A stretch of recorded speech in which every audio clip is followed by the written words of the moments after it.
Thanks for clicking the video. We've got a special message at the end for you if you wouldn't mind sticking around for it. Also, it's totally free to like the video and share it with a friend, which would be so super helpful. Thanks.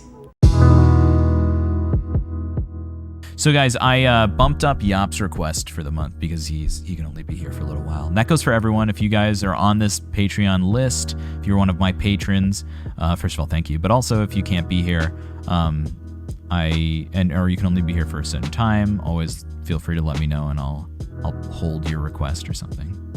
Okay, let's continue last month's Karsu journey. This is Yap's message. Let's continue last month's Karsu journey with a beautiful performance at this year's Best Zangers. She sings Hijo de la Luna for Bel Perez. This is one of Bel's favorite songs. When she was starting out, she decided that it would be the first song she'd perform, and she did. This is from Wikipedia now. Hijo de la Luna, Son of the Moon, is a song written by Jose Maria Cano, performed originally by the Spanish band Mecano with lead singer Ana Torroja. It appeared on their 1986 album, Entre el Cielo y el Suelo, and had great success all over the Spanish-speaking world, as did the album. Awesome. This is going to be great. So, once again, this is Karsu singing Hijo de la Luna from Best Zangers 2021. Wat een verhaal. Todo que entienda, cuento la leyenda, que una gitana cura la luna hasta el amanecer. Llorando pedía, llegar el día, desposar un calé. Ooh. I love how clean and yet chesty her voice is. It reminds me a little bit of the way that the voice is produced in a singer like Diana Ankudinova. Different voices, completely different voices. But the way that Karsu produces in her low chest voice is, it sounds a little more compressed. However, it's definitely on the side of released and open, at least from a sensational standpoint, the way that she feels the breath, or the way that I can like sympathetically feel it through her sound. The chest voice needs to be relaxed and open, feel a lot like how proper head voice is produced, but it's done in a way that really maximizes the fundamental tone of the chest voice and creates the sound of compression without actually using musculature to stretch out the vocal cords. So it's like a released production and yet super clear, and it's a great sound. It's very hard to do because it requires a lot of relaxation and discovery through, easing of the vocal cords, and yet really good control over slow air movement, because you have to move your air very consistently but very slowly, which I think is a lot more difficult than creating a lot of breath power behind the sound, just because it takes a little more discipline. But even off the bat, you can hear that it's so refined here.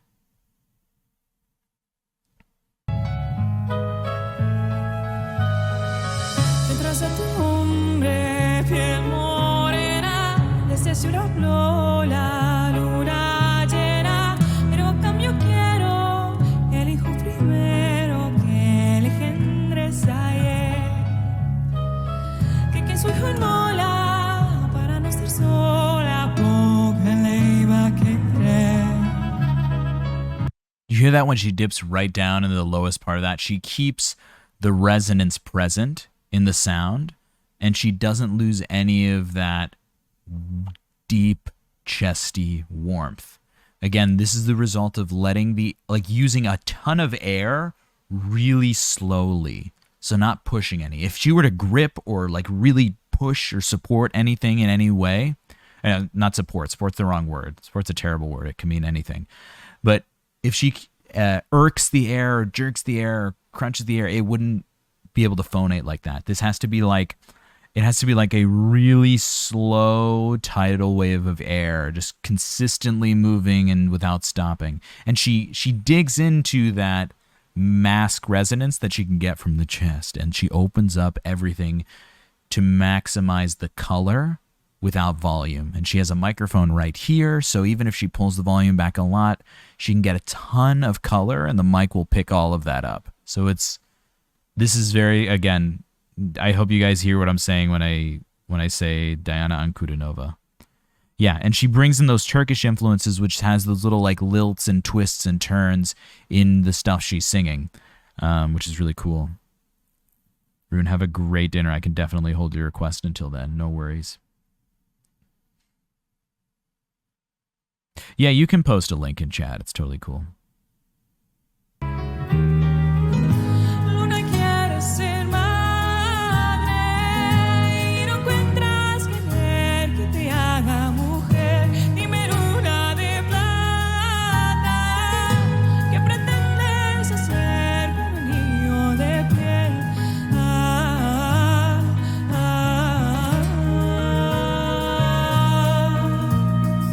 There's that Turkish influence, those turns, all of that stuff that's going on. And oh my gosh, Capriani, thank you so much. 10 subs to the community. I'm so appreciative. This stream is for you and the rest of the patrons, and thanks for you guys. So that's huge. Guys, if you got a subscription from Capriani, please give him a warm thank you. Throwing some bricks wherever he goes. Impacting lives. Yeah. Thinking about the depth of her timbre, but then the facility she also has in her higher range to keep things as crisp and clean, it's really a result of a really good understanding of how the breath relates to the voice. If you're to narrow down virtuosic singing to one quality, it's the ability to understand how breath flow relates to sound production. If you can master that understanding, everything else will fall into place. Of course, that's a very difficult thing to do. But the way that she goes between registers and creates really finessed and specific sounds in all of them, everything sounds like it's chosen, like it's refined. That's the difficulty. That's the task that she is employing. Hijo de la luna. You're good, Capriani. We got you. You're on time. Del padre que nació un niño blanco como un lobo y una niño con los ojos grises en vez de aceituna vino albino de luna. Maldito su estampa, este rayo y yo no me callo. Oh. All right, before we get into what sounds like the bridge or another chorus, let's go through a little bit of lyrics. Foolish who doesn't understand tells a legend that a gypsy woman conjured to the moon until sunrise, crying.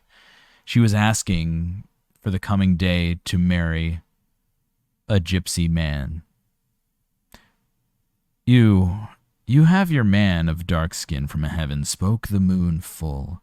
But in return, this is the moon talking to her, I want the first son that you beget from him. Whoever sacrifices his son, not be alone, would barely love him. This is a very exact translation. The moon wants to be the mother. And you don't find a lover who can make you, woman, tell me, silver moon, what you do expect to do with a kid who has skin like the moon. Or who has a kid of skin. That's what it says. Son of the moon, from a cinnamon father. I was talking about like a dark-skinned father, who a boy was born from, white as the back of an ermine, which is like a little white rodent. But the eyes of gray instead of olive, albino boy of the moon. Damn his stamp. The sun is from a non-gypsy. There's a lot of like problematic imagery in here, but I'm just gonna put it on the fact that it's a poem and an older song. The son of the non-gypsy, and I won't shut up. So basically, it was a bargain. It says, "Can I have I'm the moon. I want to be in love with this man. And the moon says, sure, but you have to give me your firstborn son. And the firstborn son is born like albino. And so that's the story that she's singing about. And I assume this is like a folktale of some kind. But if you look at the core elements, bargaining and making a trade that may or may not work out in the end, there's still some to go as well. Puppy.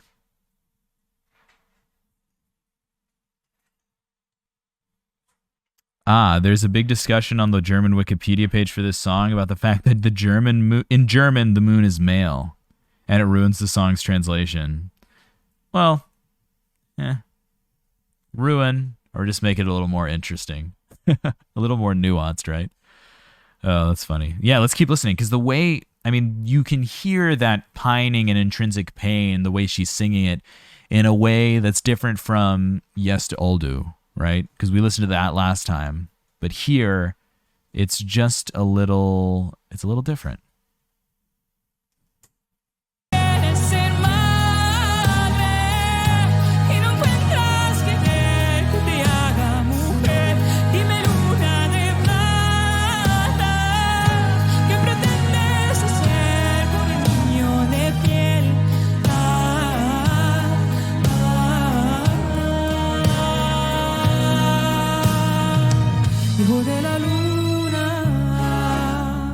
Son of the moon.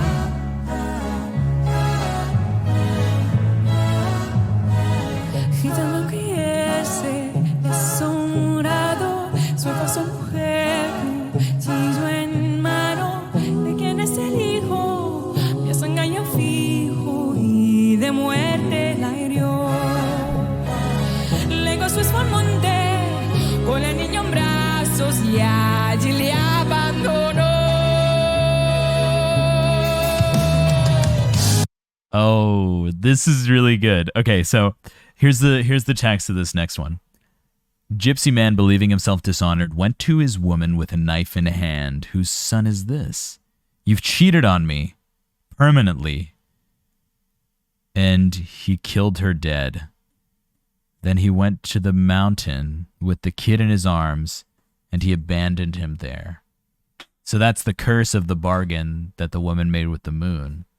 The child was born appearing as though, with the skin color like the moon, different skin color. So the man became jealous, believed that he cheated on her, or that she cheated on him, rather, and killed her and killed their son. And that's why you should never make bargains with the moon.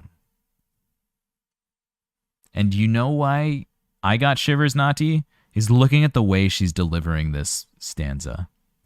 Because essentially, she's become the narrator. I would say maybe she's become like the moon as a character that's related to the story. And you're getting shivers because of how she's so like candidly and joyfully delivering these like gruesome, tragic lines. Here's that last stanza again.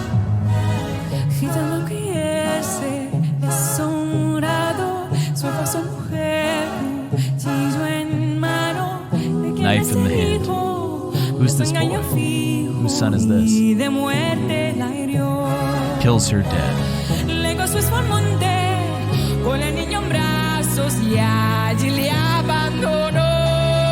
Brings the boy in hand to the mountain and abandons him. That's what she was just singing about. And it was like righteous. So she's clearly not depicting the woman here. She's clearly not depicting the man. Maybe a little bit of that energy, but it's almost triumphant, which makes me believe that she's depicting the moon, which is a super strong, dramatic choice. Yeah, her voice is incredible. And her ability to tell these stories with the voice, that's the compelling part. That's the top tier. Yeah, here we go. The lyrics depict a tragic Romani legend of a Roma woman who awakes at sunrise, begging to the moon to marry a Roma man, Kale, the same day. In exchange, the moon asks her for the woman's firstborn child as payment. After the child is born, the woman and man are dismayed to see his skin is the whitest white and his eyes are gray, even though they both have dark skin and dark eyes. The lyrics explain the child is an albino due to being a son of the moon, but the man presumes that the father is someone else. And that's why that tragic ending occurs. Now, if you ever read that poem and you feel saddened by it, or you hear that story and you're like, oh, tragic, it's a folk story though. How would you choose to narrate it? Who is the narrator? Making those choices and depicting those choices in your voice. It's what she's doing. And that's, true performability of the voice. The true emotional impact of a song is the ability to make choices like that and carry them out authentically, which is exactly what Karsu is doing. Oh, but the man presumes the father is Payo, a non-Roma person, and furiously stabs his wife to death. He takes the child and abandons him on the mountain, leaving the child to die of exposure. Later, the baby is said to live happily ever after with the moon as his mother. When the child cries, the moon wanes to cradle and comfort him. The chorus says that the moon wants to be a mother, yet cannot find a lover who will make her his wife, and questions her as to what she would do with a human child. With a human child. Interesting. Yeah, my dog agrees. She's very moved. The French translation of the song asks a more precise question. Tell me, silvery moon, you who has no arms, how will you rock this child? Which is answered in the last stanza, which we're not at yet. Maybe we should listen on and then we'll finish it.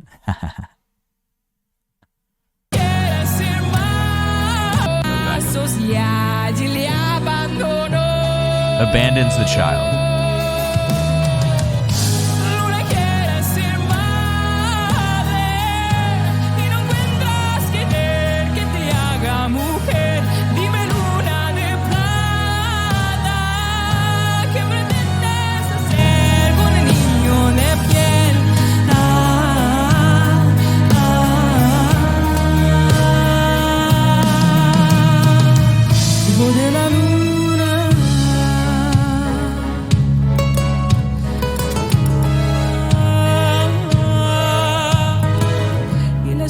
Que haya luna llena, será porque el niño esté de buenas. Y si el niño llora, menguará la luna para hacerle una cuna.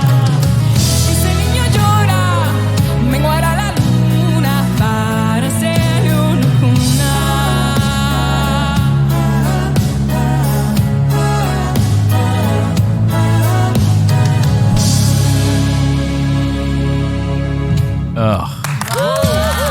Oh my gosh, gorgeous. Okay. And the nights with full moon will be because the kid is in a good mood. And if the boy cries, the moon will lessen and make him a cradle. And if the boy cries, the moon will lessen and make him a cradle. So it's the story of why the moon is a crescent shape, right? The moon makes a crescent shape. That's what this folk story tells. That's beautiful. That's beautiful. And it's such a powerful song to be narrated by someone with such a powerful, rich, deep voice.